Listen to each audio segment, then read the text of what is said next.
అప్పుడప్పుడు కొందరు ముఖాలు మీరు గమనించండి, ముక్కులు ముదర మచ్చ రావడం, కళ్ళ కింద మచ్చలు రావడం, ఏదో డాగులు పడినట్టు రావడం. దేనికి డాగులు ఏంటవి? నుదుటి మీద మగాళ్ళకి ఇలా నలుపుగా అయిపోవడం.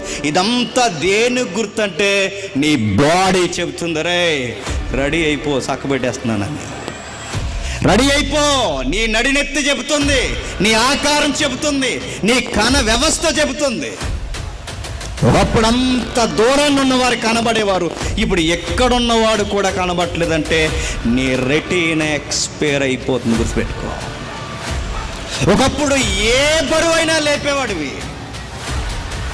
చక్కటి కండరాలతో బకెట్ నీళ్ళు లేపగలిగే మనం గ్లాసు కూడా వరికేది ఎలాగ. ఊరు మీద మీసాల మెలేసిన ఏ పెద్ద మనిషి అయినా వంగాల్సిందే, తగ్గాల్సిందే, ఒక రోజు పోడ్చాల్సిందే.